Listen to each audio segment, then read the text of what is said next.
ഇന്ന് നമുക്ക് കുറച്ച് പയർ നടാനുള്ള പരിപാടിയിലാണ്. ശരിക്കും പറഞ്ഞാൽ പൊതുവേ കൃഷി വീഡിയോസൊന്നും ആർക്കും വലിയ ഇഷ്ടമില്ല ആണെന്നാണ് എനിക്ക് തോന്നുന്നത്.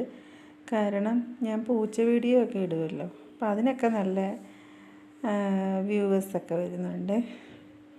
കൃഷി വീഡിയോ എനിക്ക് തോന്നുന്നു പൊതുവേ ആർക്കും, ചിലവർക്കൊക്കെ ഇഷ്ടപ്പെടും. അപ്പോൾ ഇഷ്ടപ്പെടുന്നവരും ഇഷ്ടമല്ലാത്തവരും ഒക്കെ വീഡിയോ കാണുക, എന്നെ സപ്പോർട്ട് ചെയ്യണം കേട്ടോ. ഇന്ന് നമ്മൾ കുറച്ച് പയറാണ് നടുന്നത്. അത് ചുമന്ന പയറിൻ്റെ വിത്ത് ഓൾറെഡി ഞാൻ മുളപ്പിച്ചിട്ടുണ്ട്, 2 ഇല പരുവമായിട്ടുണ്ട്. നമ്മൾ മുളക് നേരത്തെ നട്ടേക്കുന്ന ചട്ടിക്കകത്തെ മണ്ണാണ് നമ്മൾ എടുത്തേക്കുന്നത്. ഓൾറെഡി അതിനകത്ത് വളമൊക്കെ ഉണ്ട്. അപ്പം അതിനകത്ത് നമ്മൾ ഡോളോമേറ്റൊക്കെ മിക്സ് ചെയ്തിട്ടാണ് എടുക്കുന്നത്. അങ്ങനെ എല്ലാം മിക്സ് ചെയ്ത് പിന്നെ ഗ്രോ ബാഗിനകത്ത് ആദ്യം നമ്മൾ അപ്പം അതേപോലെ കരിയിലയാണല്ലോ നിറയ്ക്കുന്നത്. കരിയിലയൊക്കെ നിറച്ചിട്ട് അതിനകത്തേക്ക് ഈ ഡോളോമേറ്റ് മിക്സ് ചെയ്ത മണ്ണുമൊക്കെ ഇട്ട് അങ്ങനെ സെറ്റാക്കി വെച്ചിട്ടുണ്ട്. പിന്നെ അതിന് വേണ്ടുന്ന ചാണകപ്പൊടി മാത്രമേ നമ്മൾ ഇടുന്നുള്ളൂ. 3 തൈ വീതം ഒരെണ്ണത്തിനകത്ത് നടാൻ പറ്റും. വൈകുന്നേരമാണ് ഇത് ചെയ്തത്. അപ്പോൾ ചേട്ടന് ചായ ഇടാൻ പോയ കൂട്ടത്തിൽ ചായയും കൂടെ ഞാൻ ഇടിഞ്ഞ് വെളിയിൽ എടുത്തുകൊണ്ട് വന്ന് കുടിക്കുമായിരുന്നു. അങ്ങനെ 5 ഗ്രോ ബാഗിലാണ് നമ്മൾ തൈ സെറ്റ് ചെയ്യുന്നത്. 2-3 ഗ്രോ ബാഗ് വലുതാണ്. അപ്പോൾ അതിനകത്ത് 3 തൈ വെച്ചിട്ടൊക്കെ നടാം.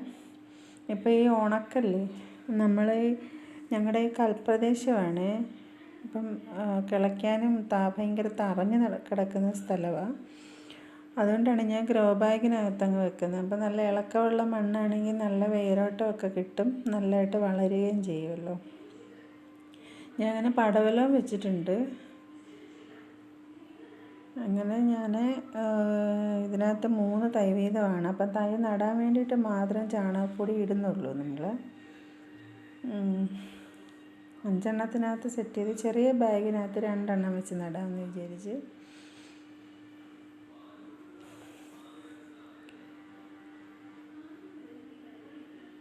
പൊതുവേ എല്ലാവരും നമ്മുടെ ആ ട്രേക്കകത്താണല്ലോ വിത്ത് മുളപ്പിക്കുന്നത്. ഇത് ഞാൻ നമ്മുടെ ഒരു ചട്ടിക്കകത്തോട്ട് വിത്ത് ഇട്ടതാണ്. അതെല്ലാം നന്നായിട്ട് കിളിച്ച് വന്നിട്ടുണ്ട്. അപ്പം നമ്മൾ ഇളക്കാൻ വേണ്ടിയിട്ട് അതിന് ഇച്ചിരി വെള്ളം ഒഴിച്ച് കൊടുത്തിട്ടേ ഇപ്പം വേരൊക്കെ പൊട്ടാതെ കണ്ട് ഇളകിക്കോളും. അങ്ങനെ നമ്മൾ ഒരു കമ്പൗണ്ടൊക്കെ ഞാൻ കുത്തി അത് ഇളക്കിയിട്ടുണ്ട്. വേര് മൊത്തം പൊട്ടാതൊക്കെയാണ് എടുത്തേക്കുന്നത്. അങ്ങനെയെല്ലാം സെറ്റാക്കി 3 തൈ വെച്ച് വലുതിനകത്ത് 2 എണ്ണം ചെറുതിനകത്തുമായിട്ട് നട്ട് വെച്ചിട്ടുണ്ട്. ഇനിയിപ്പോൾ രാവിലെ ആകുമ്പോൾ വെയിലുള്ള സ്ഥലത്താണ് ഇതിപ്പോൾ ഇരിക്കുന്നത്. രാവിലെ ആകുമ്പോൾ നമുക്ക് തണലത്തേക്ക് മാറ്റി വെക്കണം. 2 ദിവസം അവിടെ ഇരിക്കണം. ഇരുന്നിട്ട് നമുക്ക് എവിടെയാണ് വെക്കേണ്ടതെന്ന് വെച്ചാൽ അവിടോട്ട് കൊണ്ട് വെച്ച് വള്ളിയൊക്കെ വീശുമ്പോഴത്തേന് പന്തലൊക്കെ കമ്പൊക്കെ കുത്തി കൊടുക്കാം. എൻ്റെ കൃഷി വീഡിയോസ് പൊതുവേ ഇത് കുറവാണ്, വ്യൂവേഴ്സ് കുറവാണ്. ഇഷ്ടമുള്ളവരുണ്ട് ചിലവരൊക്കെ. പൂച്ച വീഡിയോയ്ക്കൊക്കെ നല്ല വ്യൂവേഴ്സുണ്ട്.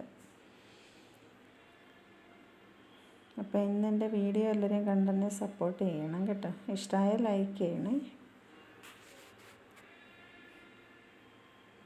Thank you.